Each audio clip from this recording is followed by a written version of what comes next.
So you want to learn how to play Unholy Death Knight in arenas? Well, you've come to the right place. In this video, we'll go over the offensive tools available to Death Knights so you can maximize your damage in PvP. First, let's start with our damaging abilities. The first one is Outbreak. Outbreak is our bread and butter of the Unholy Death Knight. You press it and it applies all of your diseases, which do damage over time.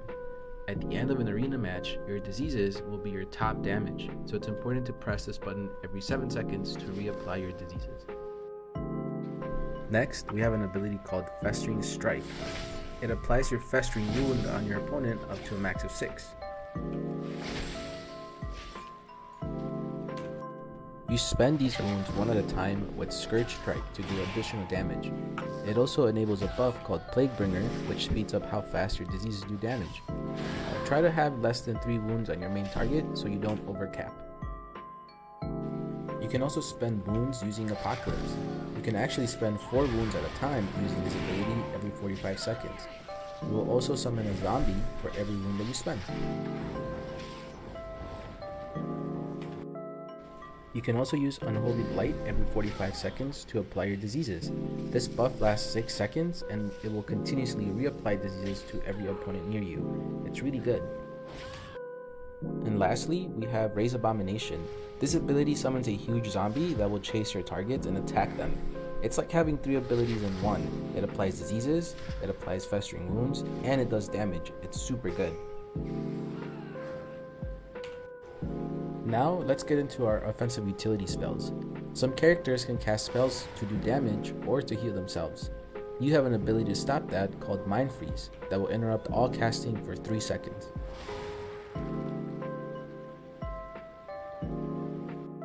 Death Knights have an ability called Death Grip that will pull players towards you. It's great to use against ranged characters, and it can also stop casts since you can't cast while moving. Good tool. We also have a ranged stun called Asphyxiate. Stuns will stop your opponent from taking any actions. In this case, it will stop them for 4 seconds. Asphyxiate is super flexible and can be used in a bunch of different scenarios. We also have an ability called Strangulate, which will silence an enemy and stop them from casting. It's sort of similar to an interrupt. Lastly, we have something called Blinding Sleet. It will blind the opponent and force them to walk around in a circle, and they cannot take any actions either.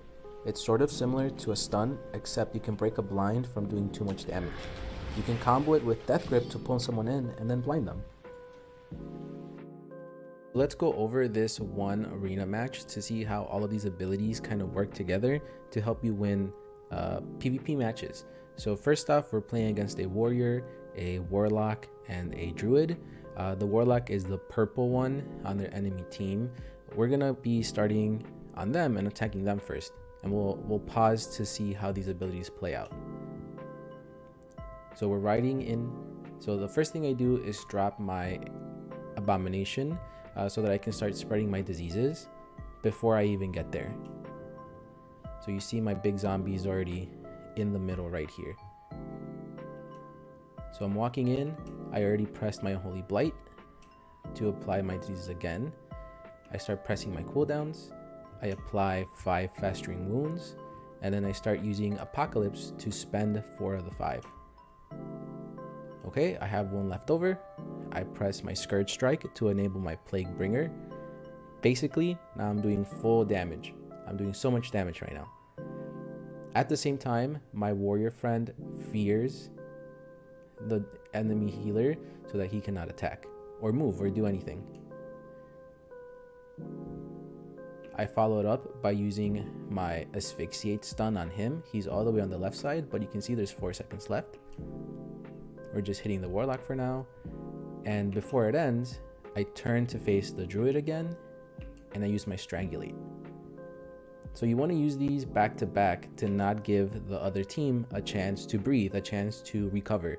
So you see how we already started doing a lot of damage to them. They have to us too, but we're ahead right now. So we have to chase the warlock a little bit. He goes back. And we're just trying to keep up the pressure. We just want to do as much damage as we can. Okay, so he just dropped something called Casting Circle. This will stop us from interrupting him. So he is immune to interrupts right now. Here's where Death Grip is really good. My friend stuns him to stop him from doing damage. He's casting something called Chaos Bolt. This is really, really important to stop.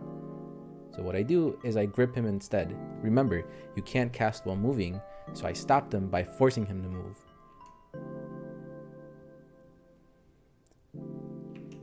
The healer stops me, I get cycloned, so I use something called a trinket to be able to move again. I only get one of those every 2 minutes.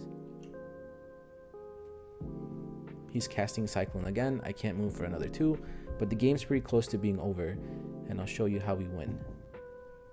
Okay, so my damage is ramping up again. I have another 4 Festering Wounds. I'm about to use Apocalypse again to spend them. My stun is coming up as well. So here's what happens. I spend my wounds, I turn around and I stun the Druid for 4 seconds. The stun is over, but the Warlock is almost out of health. So what I do now is I'm going to grip him towards us and use my blind. And we win the game.